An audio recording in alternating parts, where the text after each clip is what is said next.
Hello student, स्वागत है आपका आपकी अपनी class target with Rajesh sir में। उम्मीद है आप स्वस्थ होंगे, मस्त होंगे। साइंस की स्पेशल क्लास में एक बार पुनः स्वागत है आपका। चलिए बिना देर किए सेशन की शुरुआत करते हैं। पहला प्रश्न स्क्रीन पे दिख रहा है, प्रत्यावर्ती धारा को दिष्ट धारा में परिवर्तित करने वाली युक्ति को क्या कहते हैं? तो प्रत्यावर्ती जो धारा होती है उसे एसी कहा जाता है, अल्टरनेटिंग करंट। और जो दिष्ट धारा होती है उसे डीसी कहते हैं, डायरेक्ट करंट। और एसी को डीसी में बदलने का जो यंत्र होता है वह रेक्टिफायर होता है। Right answer rectifier. इसी में ट्रांसफार्मर की बात है। ट्रांसफार्मर एक ऐसी युक्ति होती है जो मात्र एसी के लिए कार्य करती है, डीसी के लिए कार्य नहीं करती। और ट्रांसमीटर जो होता है यह विद्युत चुम्बकीय तरंगों के लिए कार्य करता है। विद्युत चुम्बकीय तरंगों के लिए ट्रांसमीटर का उपयोग किया जाता है। तो यहाँ पे एसी धारा को डीसी में बदलने की जो युक्ति होगी यह रेक्टिफायर होगी। Right answer rectifier. नेक्स्ट प्रश्न, अस्थायी चुंबक बनाए जाते हैं। तांबे के बनाए जाते हैं, इस्पात के बनाए जाते हैं, नर्म लोहे के बनाए जाते हैं।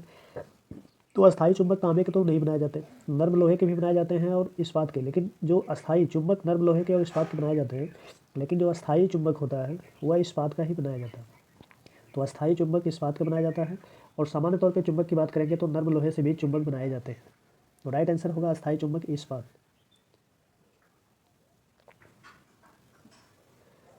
नेक्स्ट प्रश्न होगा, चुंबकीय क्षेत्र का मात्रक है। वेबर है, डोमेन है, गॉस है, हेनरी है। तो वेबर जो होता है वह चुंबकीय फ्लक्स का मात्रक होता है। डोमेन या चुंबक का एक प्रकार का गुण है जो अनुचुंबकीय पदार्थ में होता है। और गॉस यह चुंबकीय क्षेत्र का मात्रक है। और हेनरी प्रेरकत्व का मात्रक है। हेनरी जो है प्रेरकत्व का मात्रक है। तो चुंबकीय क्षेत्र का जो मात्रक होता है वह गॉस। राइट आंसर इसका होगा चुंबकीय क्षेत्र का मात्रक गॉस है। यह सीजीएस पद्धति का मात्रक होता है।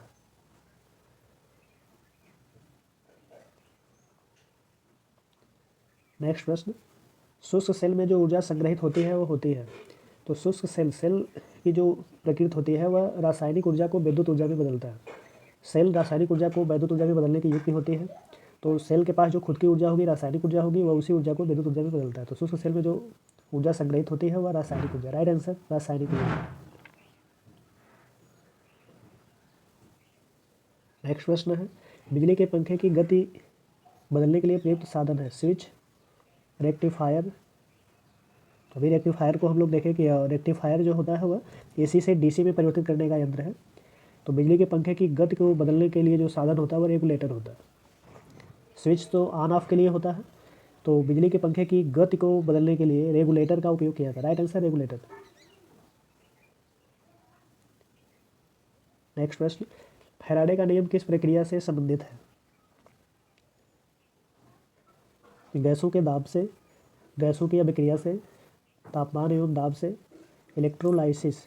जो फैराडे का नियम होता है वह इलेक्ट्रोलाइसिस प्रक्रिया से संबंधित होता है। Right answer electrolysis.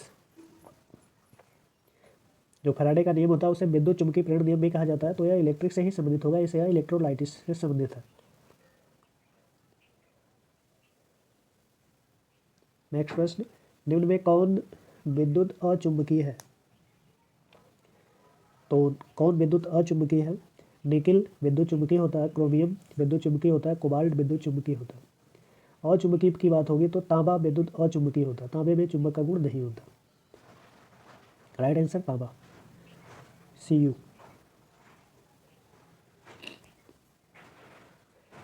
नेक्स्ट प्रश्न, चुंबकीय यामोत्तर और भौगोलिक यामोत्तर के बीच बने कोण को कहते हैं। तो चुंबकीय यामोत्तर और भौगोलिक यामोत्तर के बीच जो बना कोण होता है उसे द्विपात कोण कहते हैं। चुंबकीय द्विपात कोण। चुंबकीय यामोत्तर भौगोलिक यामोत्तर के बीच बने कोण को द्विपात कोण कहते हैं। फिर चुंबकीय नति कोण है, नति कोण को नमन कोण भी कहते हैं। यह पृथ्वी के चुंबकीय क्षेत्र की दिशा, जो नति कोण होता है पृथ्वी के चुंबकीय क्षेत्र की दिशा और क्षैतिज दिशा के बीच बनने वाला कोण होता है। यह नति कोण पृथ्वी के चुंबकीय क्षेत्र की दिशा और क्षैतिज दिशा के बीच बने कोण को नमन कोण या चुंबकीय नति कोण कहते हैं। और जो चुंबकीय आघूर्ण होता है यह किसी प्रकार का कोण नहीं है।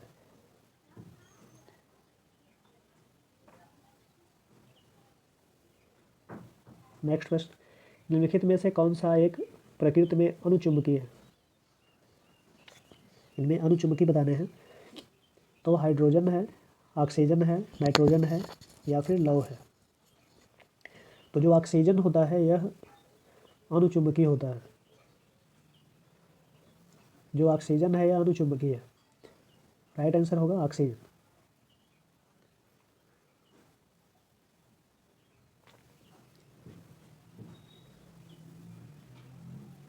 निम्नलिखित में से कौन एक अचुंबकीय पदार्थ है? अचुंबकीय यानी जिसमें चुंबक का गुण नहीं है। तो लोहा में चुंबक का गुण होता है, निकिल में भी चुंबक का गुण होता है, इनसे चुंबक बनते हैं। पीतल जो है यह अचुंबकीय पदार्थ है। राइट आंसर पीतल होगा। पीतल एक मिश्र धातु होती है। पीतल जो होती है मिश्र धातु होती है, यह अचुंबकीय पदार्थ है। नेक्स्ट प्रश्न, भौतिकी में चतुर्थ आयाम का परिचय किसने दिया? तो भौतिकी में चतुर्थ आयाम का जो परिचय है यह आइंस्टीन नामक वैज्ञानिक ने दिया है। भौतिकी में चतुर्थ आयाम का परिचय आइंस्टीन ने दिया है। न्यूटन ने गुरुत्वाकर्षण नियम की खोज की है। निल्स बोहर, इन्होंने परमाणु मॉडल जो अभी तक सही रूप में मान्य है परमाणु मॉडल की खोज की है। और न्यूटन जो है यह गुरुत्वाकर्षण की खोज की है। और चतुर्थ आयाम का परिचय आइंस्टीन ने दिया है। तो right answer Einstein.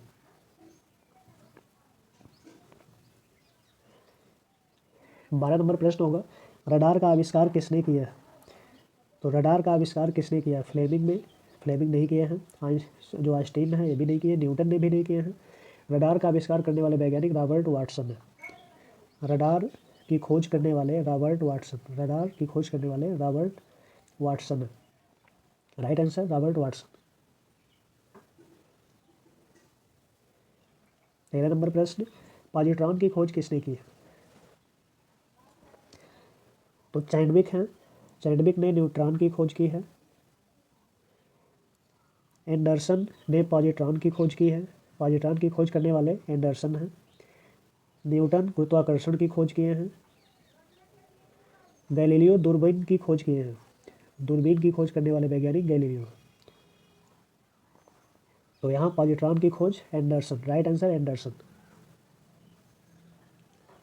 Next number प्रश्न, चुंबकीय सुई किस तरफ संकेत करती है? तो जो चुंबकीय सुई होती है यह उत्तर और दक्षिण यन और यस की तरफ संकेत करती है। तो आकाश की तरफ नहीं संकेत करती, पूर्व की तरफ नहीं संकेत करती। तो उत्तर ऑप्शन है। राइट आंसर होगा उत्तर। तो चुंबकीय सुई उत्तर की ओर संकेत करती है। चुंबकीय सुई में 2 डायरेक्शन होता है, नॉर्थ साउथ। तो यह उत्तर की ओर संकेत करती है।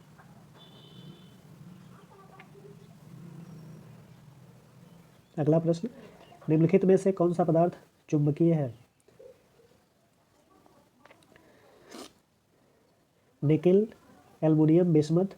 तो बता दें कि जब चुंबकीय पदार्थ की बात होगी तो निकिल चुंबकीय पदार्थ होता है।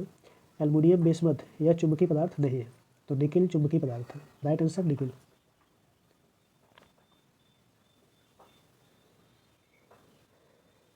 अगला प्रश्न, विद्युत मोटर किस सिद्धांत के अनुसार कार्य करता है? तो विद्युत मोटर ओम के नियम से, लेंज के नियम से। विद्युत मोटर का जो सिद्धांत है वह फैराडे के नियम के अनुसार से कार्य करता है। फैराडे ने विद्युत चुंबकीय प्रेरण नियम दिया। इनके नियम में भी विद्युत नाम ही आता है। तो विद्युत मोटर जो है वह फैराडे के नियम के सिद्धांत यानी फैराडे के नियम के अनुसार से कार्य करता है। राइट आंसर फैराडे का नियम। विद्युत मोटर फैराडे का नियम।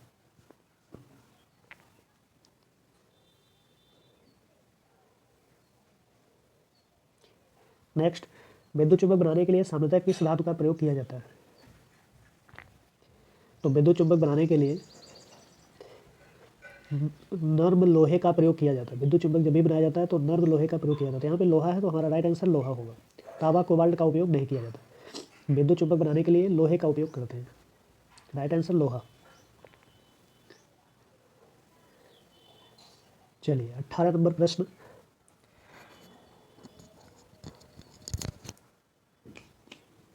निम्नलिखित में से कौन सा धातु अर्धचालक की तरह ट्रांजिस्टर में प्रयोग किया जाता है? चांदी का, ग्रेफाइट का या सभी का? तो ध्यान देंगे, अर्धचालक की तरह प्रयोग करने वाले जो वैज्ञानिक हैं अर्धचालक की तरह ट्रांजिस्टर में प्रयोग होने वाले जो पदार्थ हैं यह जर्मेनियम है और सिलिकॉन है। तो इस ऑप्शन में जर्मेनियम है। राइट आंसर जर्मेनियम होगा। अर्धचालक की तरह ट्रांजिस्टर में प्रयोग होने वाला जर्मेनियम है। जर्मेनियम, इसके साथ ही सिलिकॉन का भी उपयोग किया जाता है। सेकेंड लास्ट प्रश्न है, नाभिकीय रिएक्टर में भारी जल का उपयोग करते हैं। नाभिकीय रिएक्टर में जो भारी जल का प्रयोग किया जाता है यह बंधक के रूप में किया जाता है। भारी जल एक सबसे मुख्य बंधक है। भारी जल जो होता है एक मुख्य बंधक होता है, तो नाभिकीय रिएक्टर में भारी जल का उपयोग बंधक के रूप में करते हैं। भारी जल D2O होता है, सो तो इसका D2O होता है। चलिए लास्ट प्रश्न है, कोलेज नलिका का प्रयोग क्या उत्पन्न करने के लिए किया जाता है। तो कोलेज नलिका का उपयोग एक्स किरणें उत्पन्न करने के लिए किया जाता है। कोलेज नलिका का उपयोग एक्स किरणें उत्पन्न करने के लिए किया जाता है।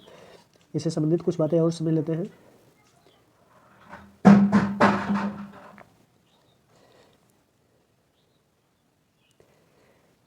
अमेरिका के रहने वाले जो वैज्ञानिक, अमेरिका के वैज्ञानिक विलियम डी कुलिज